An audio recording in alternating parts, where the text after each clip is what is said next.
ativado, ativei agora. Ah, Tudo perfeito. bem? Tudo bem, gente? O encontro nosso de direito do trabalho hoje, eu vou gravar, depois eu vou disponibilizar na página da faculdade e também será encaminhado o link para as nossas palestrantes. Nós teremos hoje como palestrante a doutora Gabriela Judice Pivetta.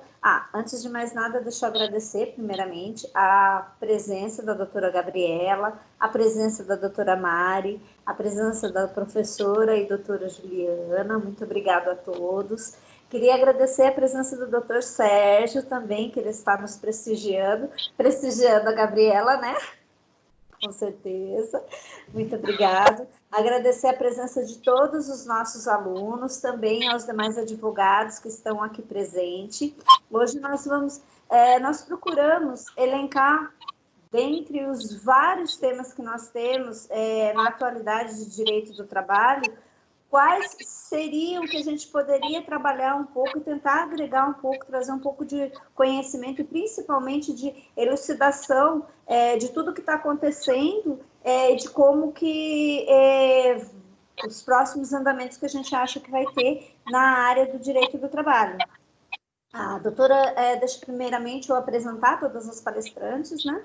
A doutora Gabriela Judice Pivetta, ela é advogada trabalhista, laboral e empresarial aqui de Santa Bárbara há 10 anos. Ela é pós-graduada em Direito e Processo do Trabalho, especialista em consultoria, auditoria e compliance empresarial e é presidente da Comissão de Direito e Processo do Trabalho aqui da subseção de Santa Bárbara do Oeste do triênio de 2019 e 2021. Ela vai tratar sobre o tema da prescrição trabalhista e os reflexos da Lei 14.010 de 2020. A doutora Juliana Giovanetti Pereira da Silva, ela é advogada, doutoranda em Direito Público, mestre em Direitos Fundamentais, Coletivos e Difusos, é pós-graduada em Direito e Processo do Trabalho, membro da Comissão em Defesa do Consumidor da Ordem dos Advogados de Americana e é nossa professora da disciplina de Direito do Trabalho. Ela vai tratar do tema da Covid-19 enquanto doença ocupacional e a decisão do Supremo Tribunal Federal. E a nossa querida doutora Maria Ângela Pellegrini, ela é juíza do trabalho aqui de Santa Bárbara, jornalista, mestre em Direito das Relações Sociais e nossa ex-professora aqui da Faculdade Anhanguera. Ela vai tratar da Lei 14.020, que é a conversão da medida provisória 936 de 2020, que instituiu o Programa Emergencial de Manutenção do Emprego e Renda. Então, eu peço a todos os convidados, a gente vai ter a explanação das 3 palestrantes. Após o encerramento da explanação, nós vamos abrir para qualquer perguntas e dúvidas que vocês tenham e gostariam de fazer. Durante o momento que a gente abrir para as dúvidas, eu vou pedir que vocês cliquem na mãozinha que se encontra ao lado do Mais Ações, daqueles 3 pontinhos que tem. Assim, ele vai criando uma ordem para que as perguntas sejam feitas. Durante as perguntas, eu vou pedir que vocês daí abram o microfone e também a câmera, para daí vocês possam direcionar e realizar as perguntas referente às dúvidas ou questionamentos que vocês queiram fazer. Peço que durante as palestras vocês permaneçam com a câmera e o microfone desligado, para que a gente não interrompa as palestrantes e também não acabe atrapalhando a qualidade para os demais convidados. Agora eu passo a palavra para a doutora Gabriela. Muito obrigada por aceitar o nosso convite. Seja muito bem-vindo ao nosso curso de férias daqui da Anhanguera de Santa Bárbara. Obrigada, então. Boa noite a todos que nos assistem. Eu gostaria muito de agradecer o convite à Anhanguera Educacional de Santa Bárbara do Oeste e também à professora Alessandra Serges pelo convite. Eu vou tentar ser o mais breve possível e eu vou direto ao tema porque o nosso tempo aqui é relativamente curto. Então, a minha incumbência ficou falar sobre a Lei 14.010 de 2020, que ela foi publicada lá no dia 12/6 de 2020. Essa lei, ela trouxe várias alterações quanto à contagem de prazo prescricional, não só aqui para o direito do trabalho, que é o nosso foco, mas também para outras áreas do direito civil, tá? Eu vou focar com vocês lá no artigo 3º, eu vou ler aqui para vocês. Os prazos prescricionais consideram-se impedidos ou suspensos, conforme o caso, a partir da data de entrada em vigor desta lei, até 30 de outubro de 2020. Então, antes da gente explicar exatamente o que esse dispositivo quis dizer, a gente precisa entender o que é a prescrição. Então, a prescrição, ela é a perda da pretensão pelo seu titular diante da inércia deste em agir diante de um determinado prazo, né? Diante do prazo que foi estipulado. Ela é, vamos dizer assim, não sei se vocês já ouviram aquela frase, o direito não socorre os que dormem, é exatamente aqui a prescrição. Então, a prescrição, ela existe para que tenha um equilíbrio, né? Uma paz social, uma segurança jurídica e uma segurança das relações. Então, mesmo que ainda exista o direito, esse titular, ele não vai poder exercê-lo ou cobrá-lo porque ele deixou o tempo passar, né? Então, aí ele é um contradireito, na verdade, para que se possa atender e equilibrar as relações. E aqui eu quero que vocês prestem bem atenção nisso. A pretensão, ela está intimamente ligada à inércia, tá? E isso eu quero que vocês foquem, porque lá na frente vai fazer sentido com toda a minha fala. Certo? É uma punição do negligente, daquele que deixou de fazer alguma coisa naquele tempo determinado. Então, entendido aqui o conceito de prescrição, e mais focado aqui para o direito do trabalho, que é o nosso assunto hoje, a gente precisa entender que o direito do trabalho tem 2 tipos de prescrição, que é a prescrição bienal e a prescrição quinquenal. Então, a prescrição bienal é o seguinte: a partir da data em que se encerrou o vínculo de emprego, né, que houve o desligamento do empregado, este empregado tem 2 anos para ajuizar uma ação trabalhista. E a prescrição quinquenal é o seguinte: desta data em que ele ajuizou a ação trabalhista, ele só pode pedir direitos desta data 5 anos para trás. Então, por isso, bienal, 2 anos, quinquenal, 5 anos, certo? Esses direitos, eles estão lá previstos no artigo 7º da Constituição, inciso 29, e no artigo 11 da CLT. E o artigo 11 em específico, é que eu quero fazer um parênteses com vocês, ele fala lá no parágrafo 1º que se o direito que você está pedindo diz respeito a uma anotação na sua carteira de trabalho para prova de tempo de trabalho perante a Previdência Social, o INSS, não há prescrição, tá? Então, eu vou usar aqui um exemplo de uma data para vocês conseguirem entender. Perdão. Supondo que esse trabalhador foi demitido lá, eu vou pegar uma data antes da lei para não confundir, tá? Foi demitido lá dia 28 de fevereiro de 2018. Então, qual que é o prazo bienal para ele entrar com ação? 28 de fevereiro de 2020, certo? E a partir de quando ele pode pedir direitos? 28 de fevereiro de 2015, certo? Agora, se ele quer pedir que seja caracterizado um vínculo de emprego, porque não tinha anotação antes de uma certa data ali, então supondo que ele já trabalhava para essa empresa, sem registro lá desde 2012. Então, a anotação na carteira, ele pode pedir, porque não tem prazo prescricional para isso, tá? O que ele não pode pedir, por exemplo, é para que se pague o FGTS lá desde 2012, tá? Está prescrito. Essa lei 14.010, ela se aplica aqui no direito do trabalho por força do artigo 8º da CLT, que lá ele fala que o direito comum, ele é supletivo e subsidiário ao direito do trabalho. Na verdade, ao contrário, o direito do trabalho é supletivo e subsidiário ao direito comum, tá? As regras de prescrição, na maioria delas, elas estão previstas no direito civil. Mas se a gente for analisar assim de uma forma ampla, fica injusto, né? E até pelo princípio da isonomia, né, que é a igualdade entre as partes, essa lei se aplica sim aqui ao direito do trabalho. Também é importante nós entendamos dois conceitos dessa lei 14.010, que ela trouxe lá no artigo 3º, que é sobre o impedimento e a suspensão, porque são institutos diferentes. Então, veja só, o impedimento seria impedir que haja o início da contagem do prazo. Então, um exemplo, eu vou pegar agora uma data depois da vigência da lei. Lembra que a vigência da lei foi 12/6/2020, tá?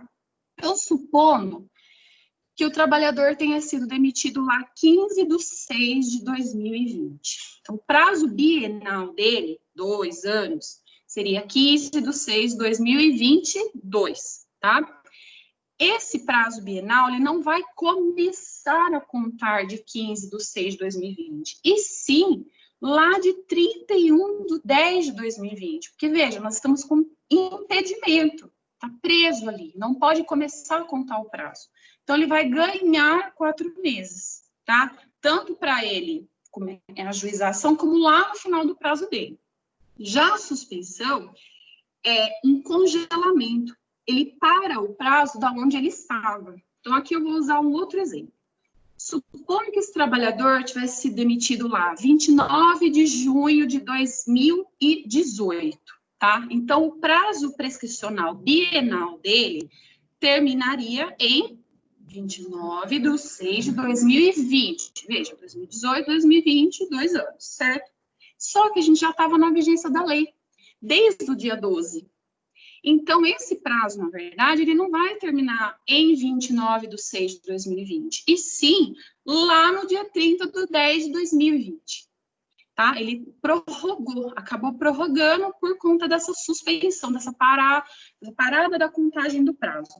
Mas veja só, vamos analisar aqui de uma forma bem específica.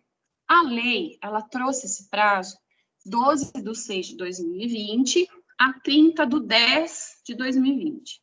Mas nós estamos em quarentena há muito mais tempo do que isso. Eu não sei vocês que estão assistindo, mas eu estou em quarentena desde março, né? Então, seria um pouco injusto que a lei fixasse esse prazo de junho, né? Porque a gente já está em casa há muito mais tempo, né?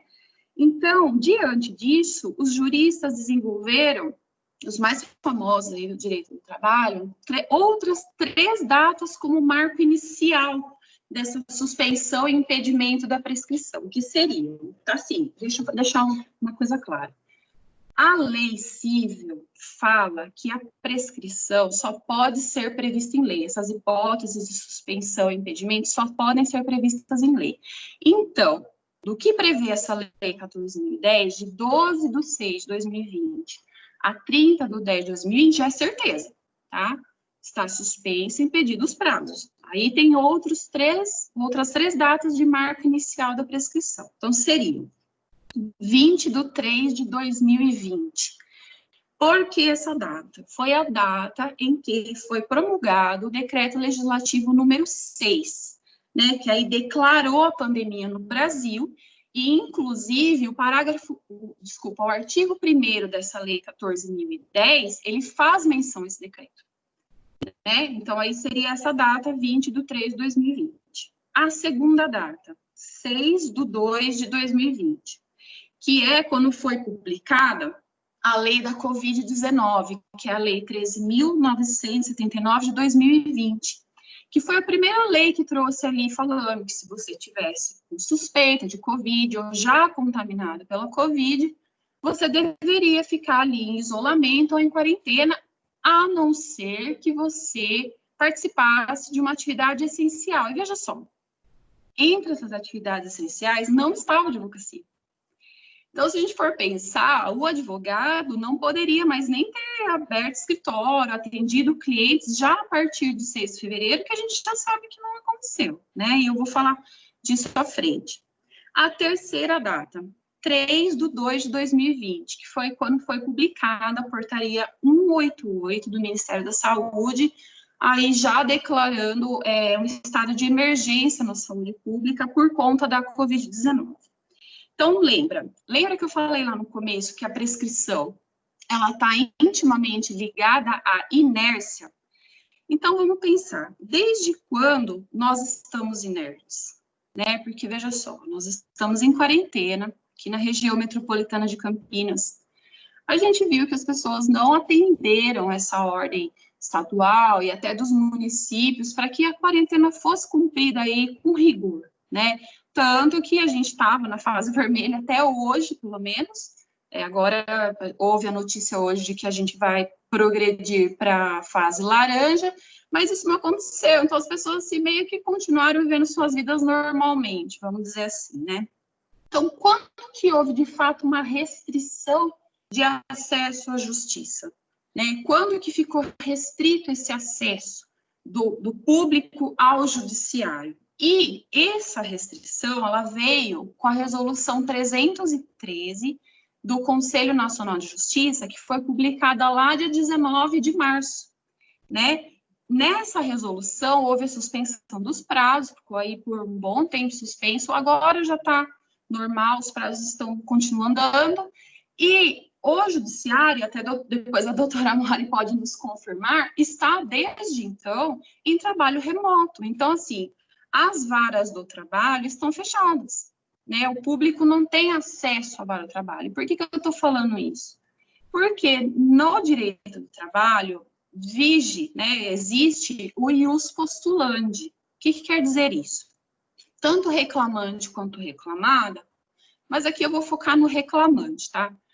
Podem ir até a vara do trabalho, pessoalmente, sem estar atendido por um advogado, né? Sem ter constituído um advogado, e lá o serventuário vai atendê-lo, vai ouvir as suas reclamações, os seus pedidos, vai reduzir a termo, e isso vai se transformar num processo, independente de advogado.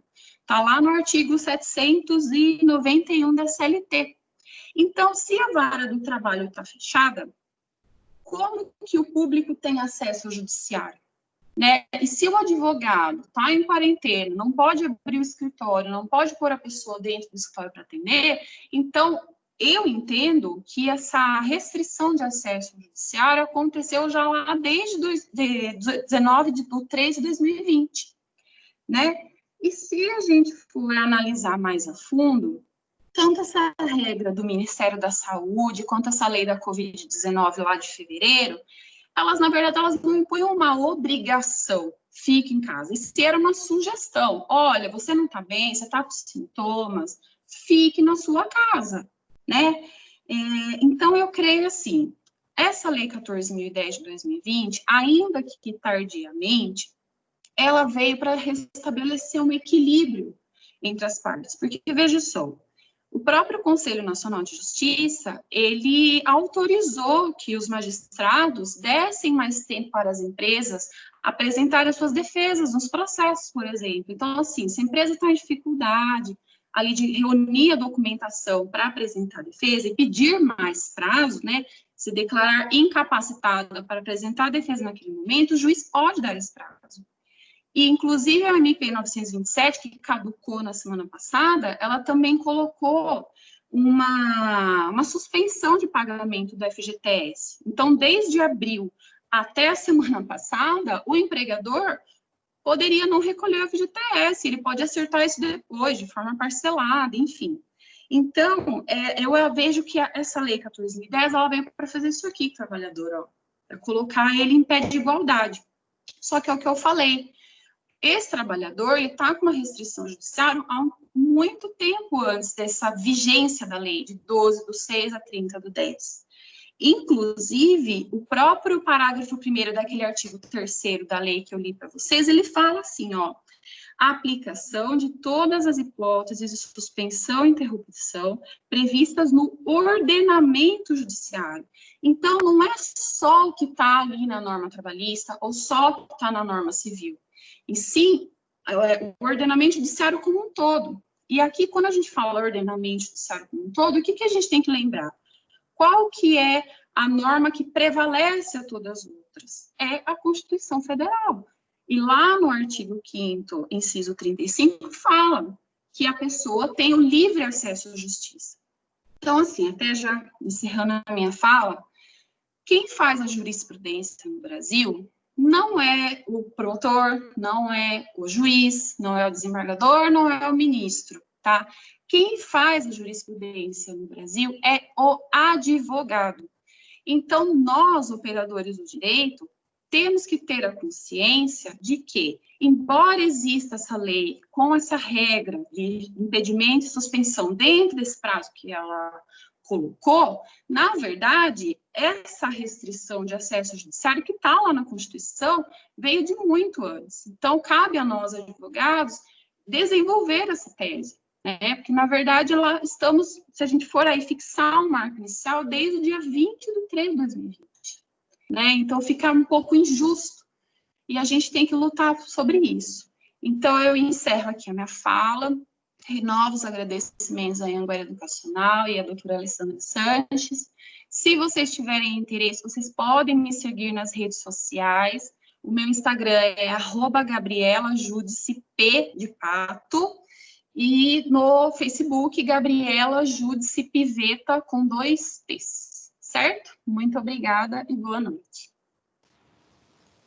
Muito obrigada, doutora Gabriela. Foram muito esclarecedoras suas colocações. Eu acho que ajudou muito o entendimento dos nossos alunos e veio, inclusive, complementando a palestra que nós tivemos com o professor Emerson e com o doutor Leandro. Então, que eles já deram uma abordagem sobre o regime emergencial, mas mais falando sobre a área de consumidor, falando mais sobre a área civil. Então, na realidade, casou as palestras. Muito obrigada. Que bom, feliz. Eu que agradeço. Agora eu passo a palavra para a professora Juliana, que ela vai tratar sobre o tema da Covid-19 enquanto doença ocupacional e a decisão do STF. A palavra é sua, Juliana. Boa noite a todos. Bom, cumprimento a todos os alunos presentes. É uma grande satisfação ver que vocês, mesmo durante o período de férias, ainda continuam empenhados em aprender, né? Então, cumprimento na pessoa do Alain, do Cadu, da Margarete, da Norma, que eu vejo que estão aqui online. É uma grande satisfação vê-los, né? Alunos tão dedicados ao longo do semestre no estudo do direito do trabalho.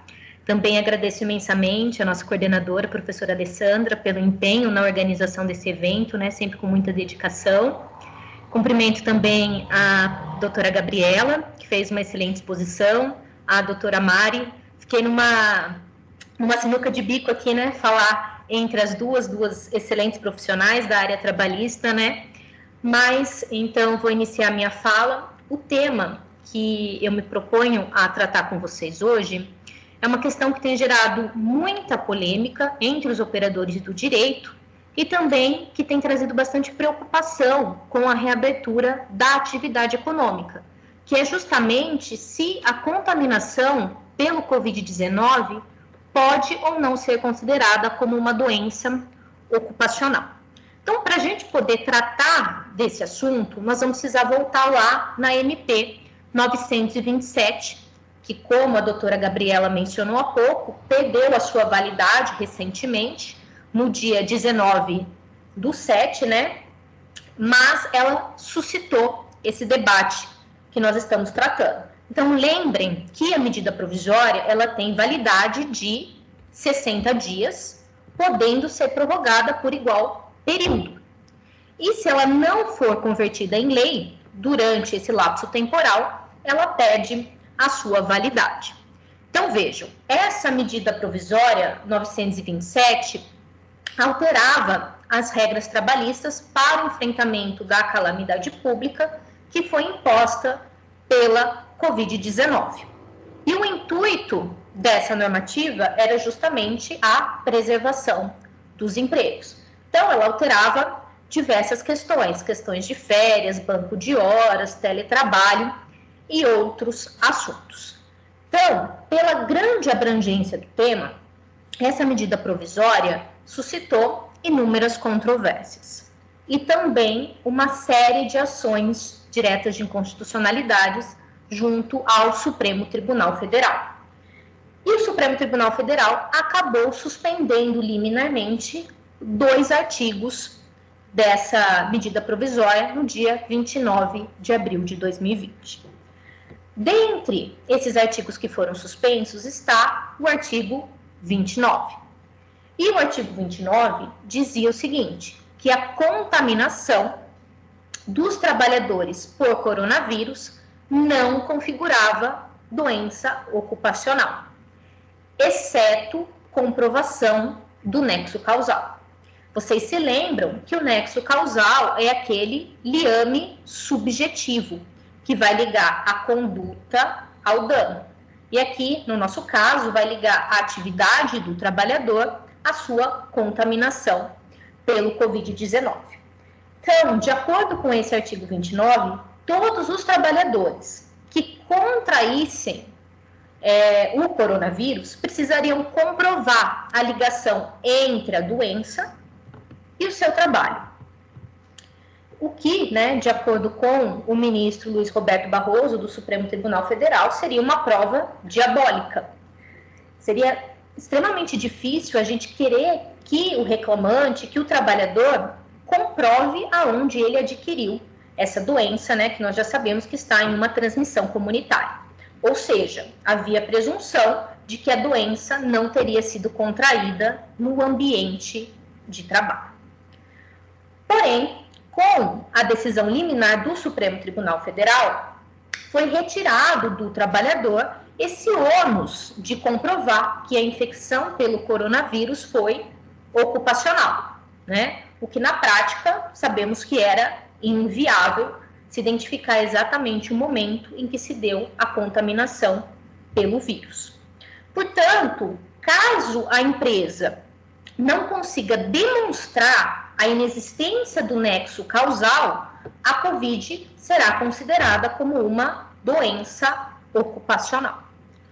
Isso não significa que automaticamente qualquer trabalhador que adquira o coronavírus vai se enquadrar nessa situação de doença ocupacional. Por exemplo, eu sou uma trabalhadora, trabalho em uma empresa de contabilidade, estou exercendo minha atividade em home office. Se eu me contaminar com o Covid-19, não existe nexo causal entre o meu trabalho e a minha contaminação. Portanto, estaria absolutamente descartada essa situação. E o que nos interessa é quais seriam as consequências para a seara trabalhista dessa configuração do Covid enquanto uma doença ocupacional. Então, vejam, a partir do momento que o trabalhador se contamina com o Covid-19, existe esse nexo causal e ele permanece afastado das suas atividades laborais por mais de 15 dias, a partir do 16º dia, ele ingressa em benefício previdenciário. E a partir do momento que ele ingressa no benefício previdenciário, ele faria jus à estabilidade de emprego por pelo menos 12 meses, de acordo com a lei 8.213.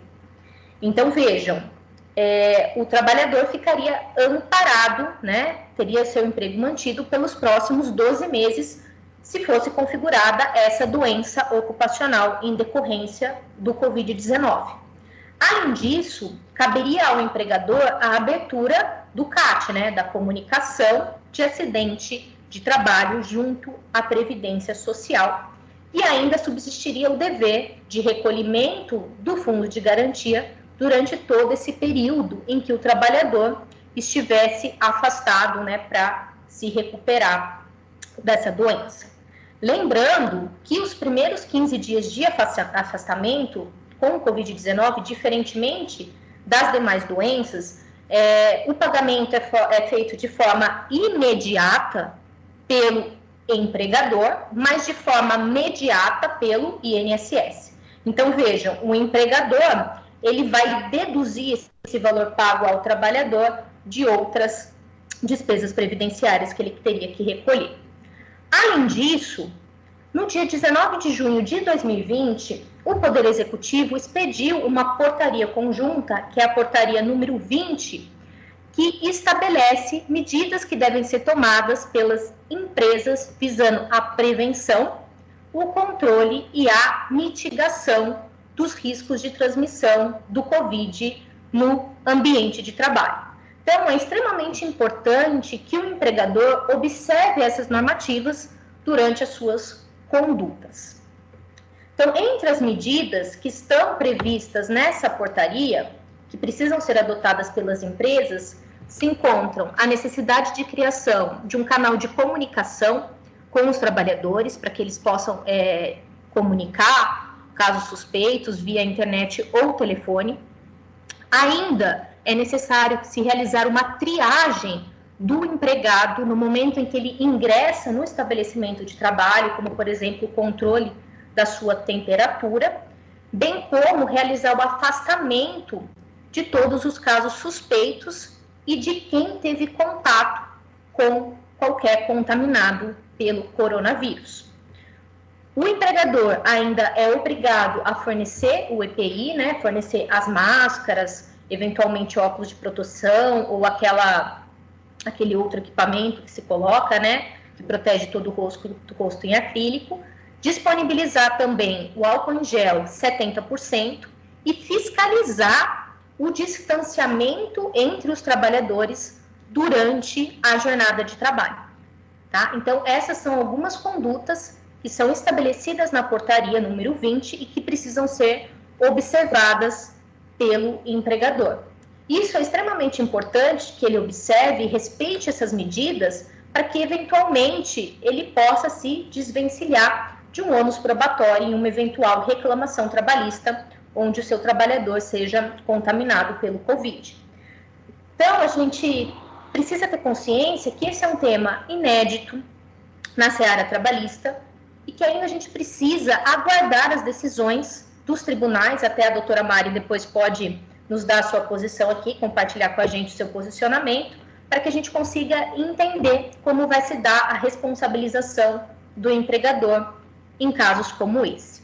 Mas, de qualquer forma, fica aqui esse ponto controvertido para que a gente possa refletir e possa compreender a necessidade, né, de sempre cumprir às riscas as medidas e orientações que estão sendo impostas pelo Poder Executivo durante esse período de pandemia. Então, agradeço a todos pela compreensão, pela participação e devolvo a palavra à nossa coordenadora, professora Alessandra.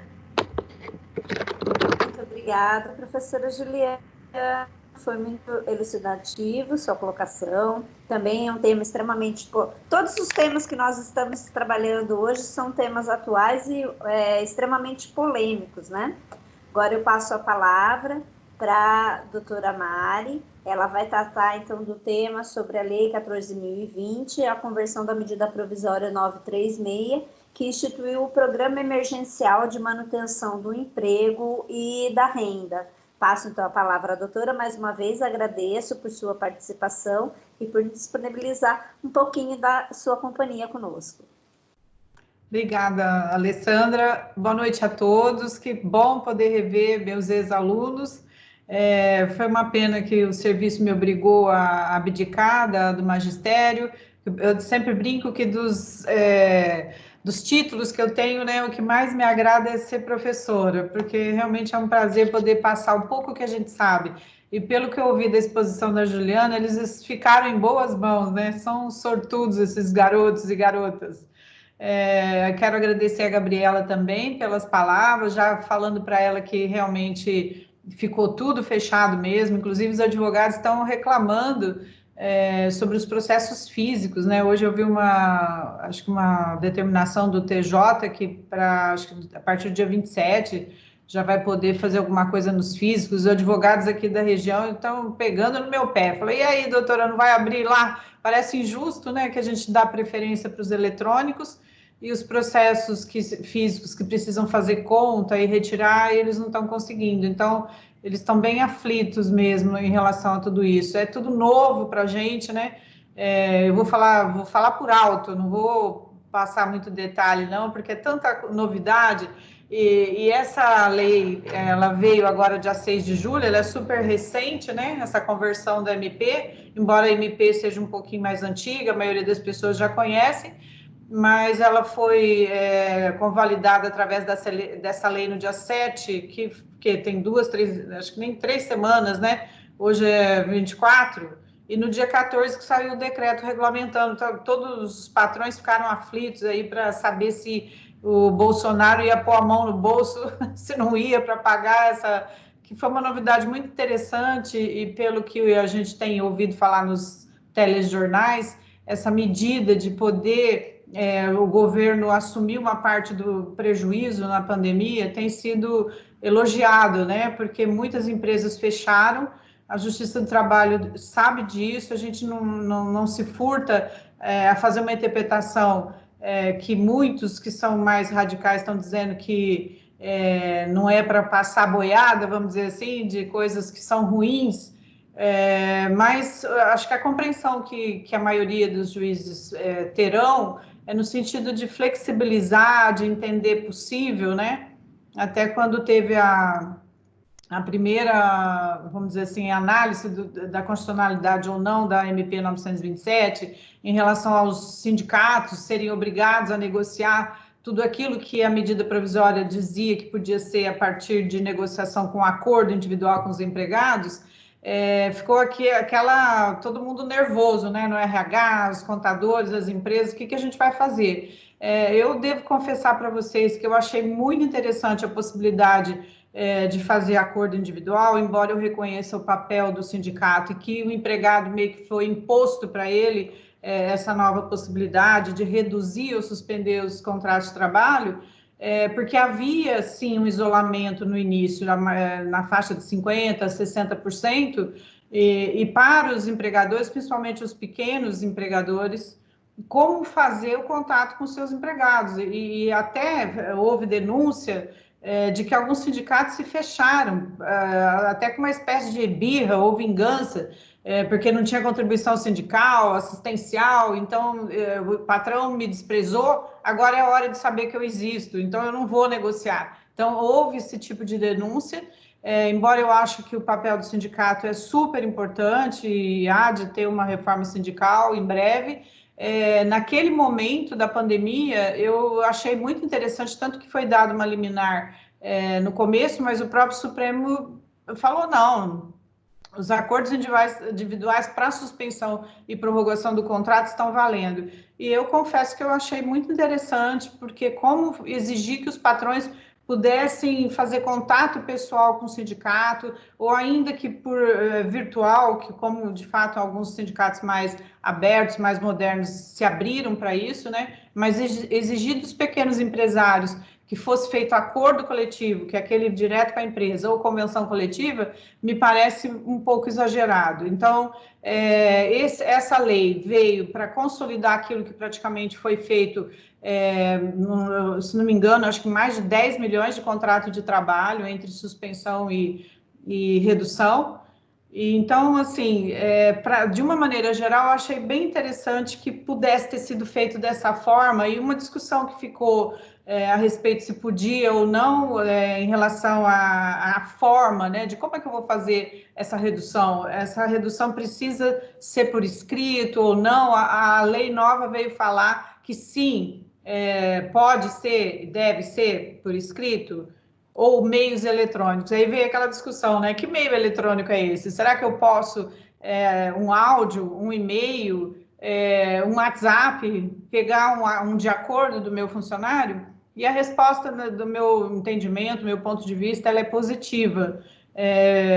Inclusive tem alguns altos empregados, né, que eles podem ter até o certificado digital. Então, o contrato de trabalho, esse aditamento, vamos dizer assim, que tem modelinhos na internet, que circulou, eles poderiam sim ser feitos através de certificado digital, mas a maioria não tem. Então, eu não vejo nenhum problema em se fazer o acordo individual através de uma mensagem do empregador pelo WhatsApp e um aceite. É óbvio que, como todo mundo comentou, né, os que são contra esse tipo de acordo sem a negociação coletiva, que muitos empregados poderiam ter se sentido acuados. Como que eu vou dizer, não quero? Porque ele já intuía que ou você aceita a suspensão e entra no benefício, que é o tal do bem, né? É como se fosse um seguro-desemprego com uma limitação, ou a outra opção sua é ser dispensado. E essa intuição que ele teve não era um sonho, uma possibilidade, era uma realidade, né? Porque as empresas de fato ficaram fechadas, principalmente no âmbito do comércio e prestação de serviços, né? Cinemas, como todo mundo sabe. Então, eu queria só colocar esses pontos assim mais polêmicos. Eu vou dar uma passeada aqui pela lei que eu deixei aqui do lado para comentar alguma coisa. Quer dizer, acho que a maioria das pessoas já sabia que podia suspender ou prorrogar os contratos de trabalho. Primeiro, essa redução, então, do contrato poderia ser até 90 dias e a suspensão de 2 meses, né, 60 dias. E quando veio a lei permitiu que prorrogasse esses dois dispositivos, ou suspender ou prorrogar, ou melhor, reduzir, fazendo isso por mais 30 dias, ou seja, no máximo 120. E aí veio aquela pergunta, eu que já fiquei 2 meses de suspensão, eu posso ficar mais 2? Em tese, sim, se você não usou os dois dispositivos ao mesmo tempo, mas o que é importante que os trabalhadores saibam, acho que a maioria já se informou, é que não pode passar de 4 meses ou 120 dias. Tem vários pontos em relação aos percentuais de redução, aos complementos que o empregador pode fazer, e que eu acho muito técnico. Eu não gostaria de entrar nesses detalhes, eu até tinha colocado aqui, mas a minha fala por último, embora a Juliana falou que ficou no meio entre nós duas, o pior é o final, né, que o pessoal já vai ficando cansado. Então, eu não vou falar desses detalhes.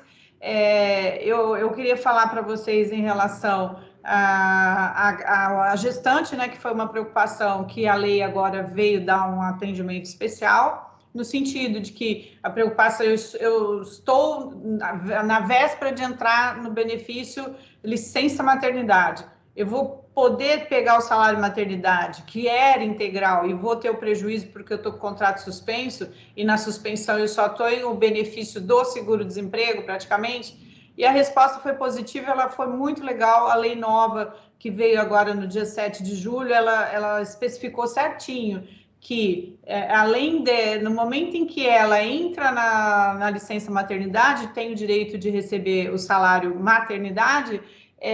Se tiver com o contrato suspenso ou reduzido, automaticamente interrompe. Isso eu achei muito legal. Por quê? Porque já tinha uma carência, uma contribuição ao sistema previdenciário e o direito de ter a retribuição integral do salário, ou seja, as gestantes não ficariam prejudicadas no período de licença maternidade, ganhando ou o salário reduzido, ou o salário com a suspensão do contrato. Então, isso eu achei bem bacana. E aí vem a segunda pergunta, né? E aquela estabilidade? Porque todos já devem saber que tanto na MP como na lei foi dado o direito, né, a garantia provisória do emprego pelo mesmo período do momento em que se reduziu a jornada ou suspendeu. Então, se eu ficar 4 meses, que é o máximo permitido agora, entre prorrogação, ou melhor, redução e suspensão, eu vou ter 4 meses de, entre aspas, estabilidade do emprego. A gente faz as aspas propositais, porque, na verdade, não é uma estabilidade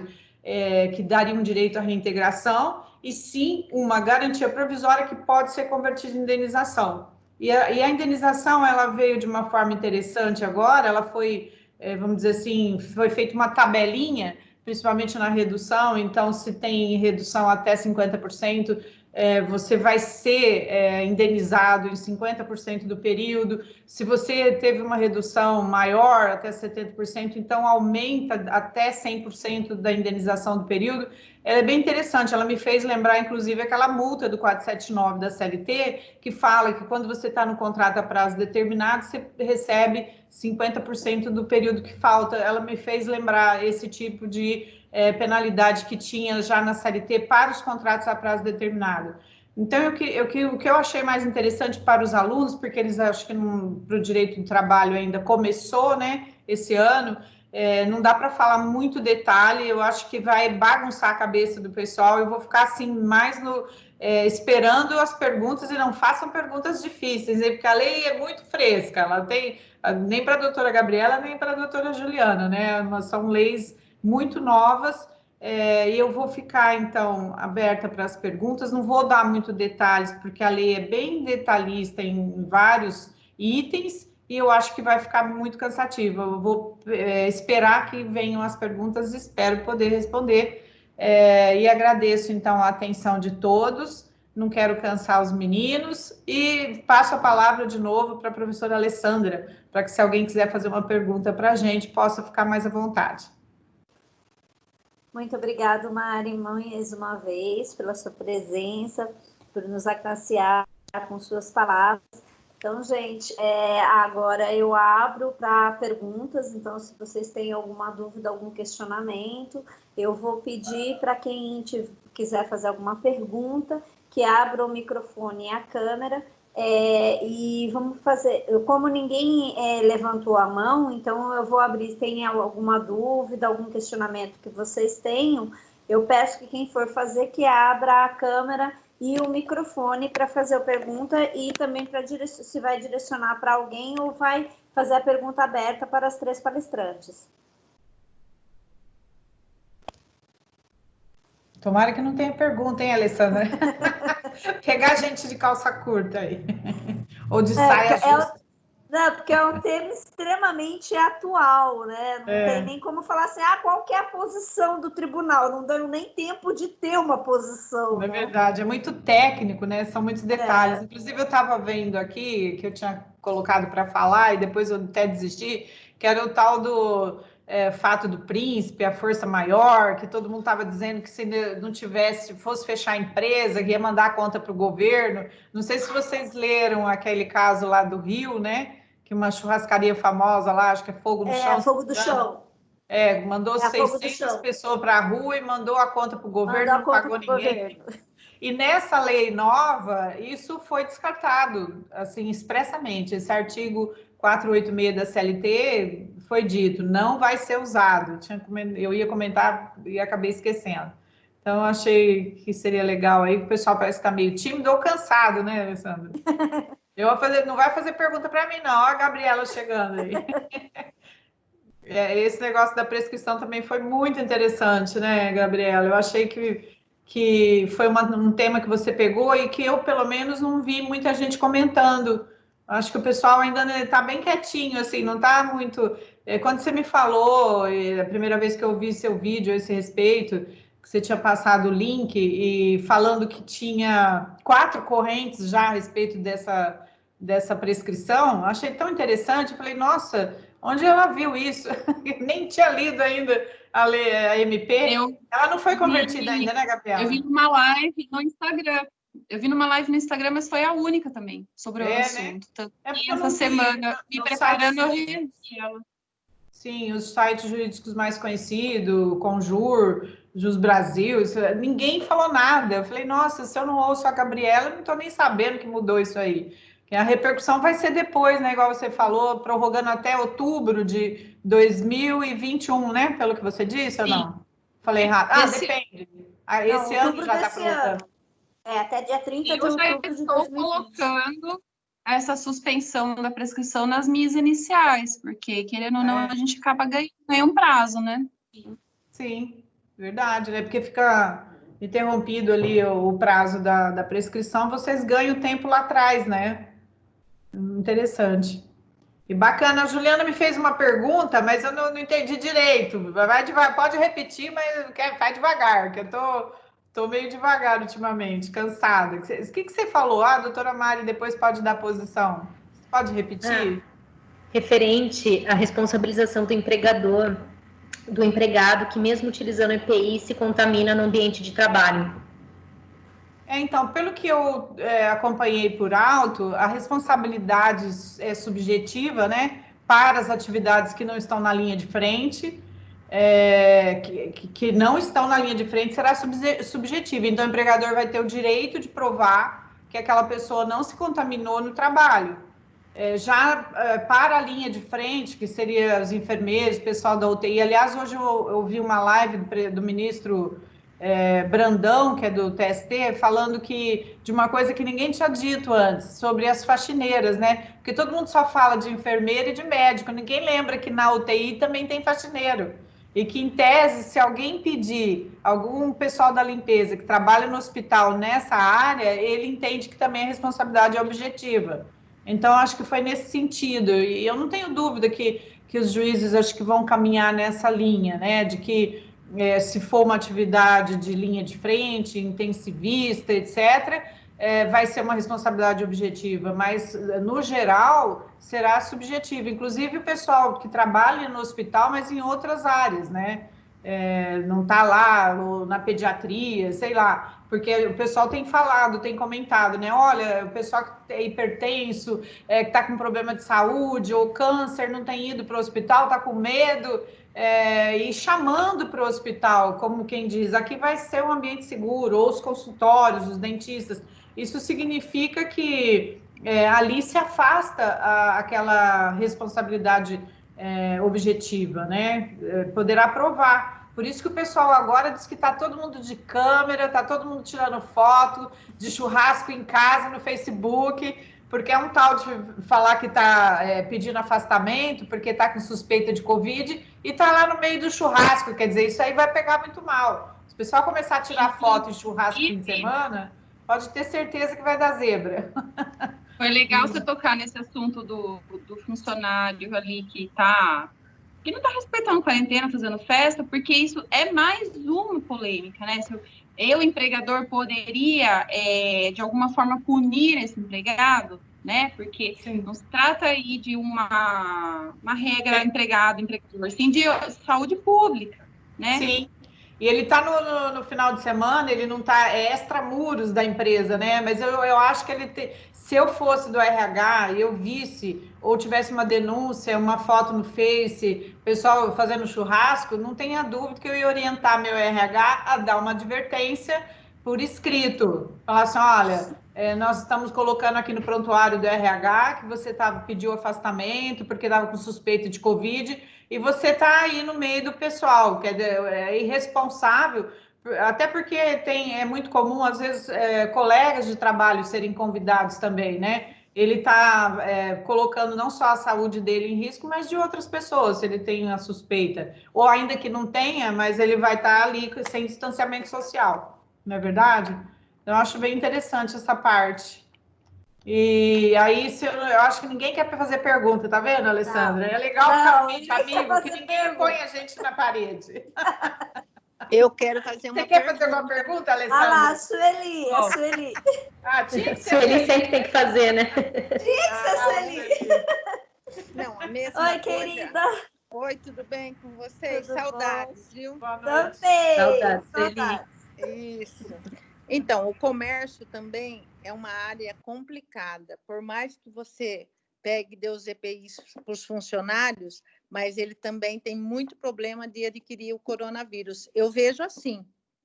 Uhum. E daí, como que o patrão vai conseguir provar que não foi pego ali na empresa? Também é complicado, né? Mesmo ele dando IPI, luva, máscara, é um lugar que entra muita gente. Agora o comércio está fechado, mas esse essencial está funcionando ainda. Sim. A pergunta é para a Ju ou é para mim? Para as três. Para as três? Opa, vou começar então. Olha, Sueli, realmente o patrão, ele está hoje em dia no Marapuca, hein?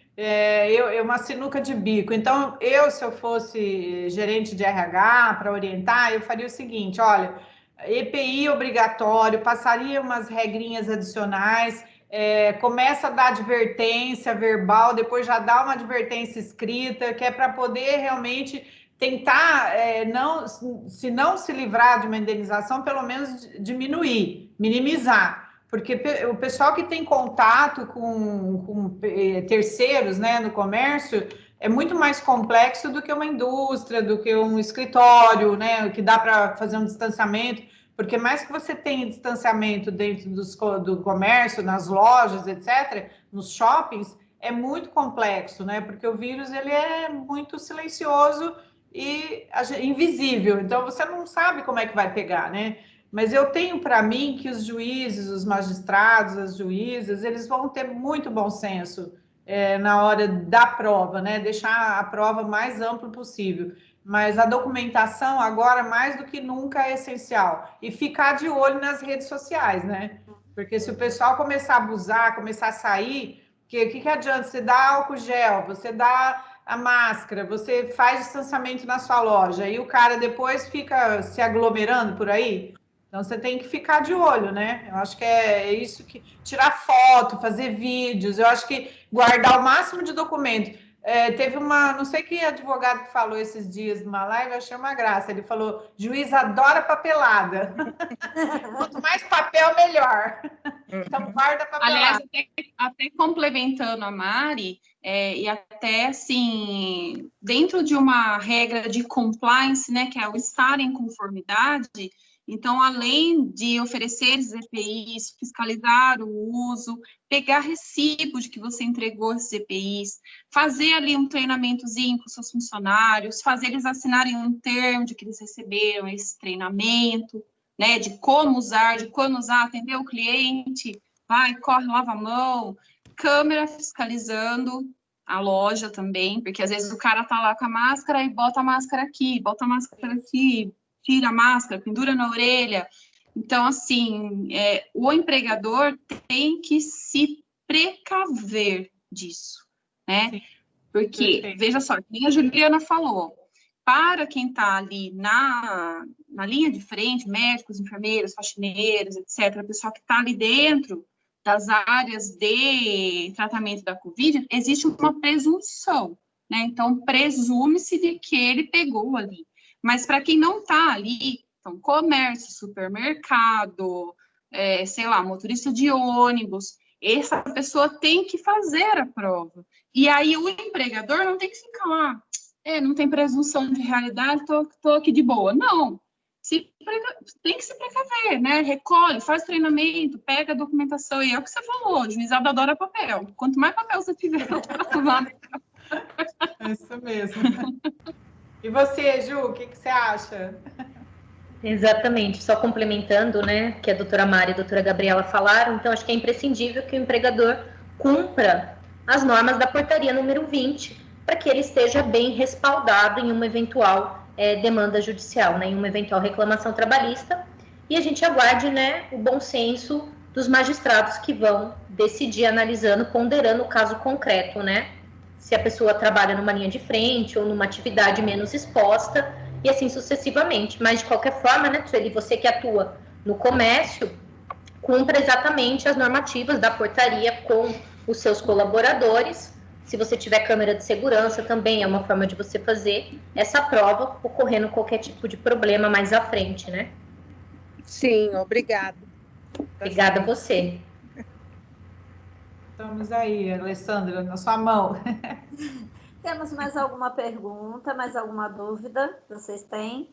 Senão eu vou dar por encerrada a nossa curso de férias de hoje. Quero agradecer mais uma vez a presença da doutora Gabriela, da doutora Juliana, da doutora Mari. Muito obrigado por vocês disponibilizarem esse tempinho, nossa sexta-feira à noite, início de final de semana já, e dividir um pouquinho do conhecimento de vocês, da posição de vocês, sobre esses temas que são tão atuais, tão importantes, tão intrigantes da área do direito do trabalho. Muito obrigada. Então, eu dou por encerrada nosso curso de férias. A partir de amanhã, eu já vou disponibilizar para vocês o link para o acesso da gravação que eu realizei da nossa live de hoje, tá bom? Ok, muito obrigada. Obrigada. Boa noite a todos. Boa noite. Boa noite. Bom final de semana. Bom para final de vocês semana também. a todos também. Até mais. Tchau, tchau. Boa noite para todo mundo. Boa noite. Boa noite.